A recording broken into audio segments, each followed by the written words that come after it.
The wagon rattled to a stop in front of the weathered ranch house, sending up a cloud of dust that caught the afternoon sun. Marcus Hayes stood on the porch, his calloused hands gripping the wooden rail as he watched two figures emerge from the dusty carriage. He had been expecting one woman, the mail-order bride whose letters had brought unexpected warmth to his lonely evenings over the past 6 months. What he hadn't expected was the frail, elderly woman being helped down by his intended bride. Elena's eyes met his across the yard, and he saw fear flicker in their dark depths. She was younger than he'd imagined, perhaps 25, with auburn hair escaping from beneath her bonnet. But it was the protective way she held the older woman's arm that made Marcus pause. The elderly lady, who he assumed was Elena's mother, moved with difficulty, each step seeming to cost her tremendous effort. Marcus descended the porch steps slowly, giving them time to steady themselves. He'd been alone on this Montana ranch for 3 years, ever since his own mother had passed. The silence had become unbearable, and the idea of a companion had grown from a distant thought to a genuine need. He placed the advertisement half hoping, half doubting anyone would respond. "Mr. Hayes," Elena said, her voice trembling slightly. "I must apologize. I should have told you in my letters about my mother," she paused, steadying the older woman who swayed slightly. "But I was afraid you wouldn't want us. She has nowhere else to go, and I couldn't leave her behind in Philadelphia. The consumption has weakened her terribly. If you wish to send us back, I understand. I have enough money saved for our return fare."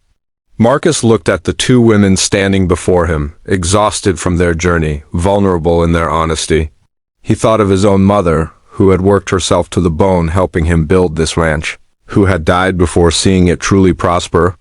He thought of the evenings when her cough had echoed through these same walls, and how he would have given anything for more time with her. "My home has room for both," he said quietly, the words coming easily despite their magnitude. "There's a bedroom on the ground floor that will suit your mother well. She won't have to manage stairs. She requires constant care. She may never recover."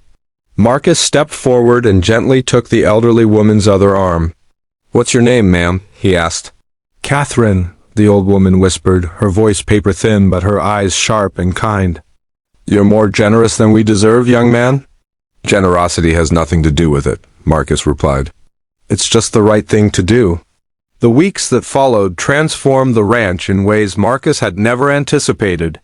Elena proved to be capable and hardworking, rising before dawn to help with the animals and cooking meals that filled the house with aromas he'd forgotten existed.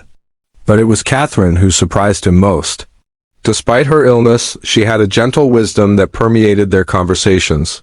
She taught him about the herbs growing wild on his property, showed Elena how to make remedies from them, and in the evenings, Marcus found himself sitting beside Catherine's bed each evening, sharing the details of his day.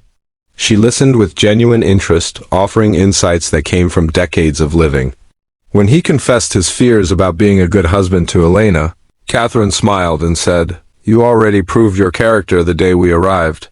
Everything else is just learning to dance together." Marcus and Elena's arrangement, begun in practicality and obligation, had grown into genuine affection. They worked side by side with an ease that spoke of deep compatibility. Her laughter had become the sound he most looked forward to hearing. One crisp October morning, Catherine called them both to her bedside. Her breathing had grown more labored, but her smile remained serene. "That's more than most mothers can claim. Marcus, you opened your home and heart without hesitation. That kind of goodness is rare. Promise me you'll take care of each other." Catherine passed peacefully that evening with both of them beside her, holding her hands as the sunset painted the room in shades of amber and rose. The wedding took place the following spring, beneath the cottonwood tree where Catherine's ashes had been scattered.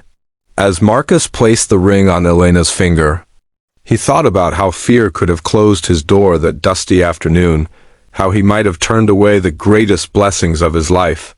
Instead, 3 simple words had changed everything. He had discovered that his heart had room to grow beyond what he'd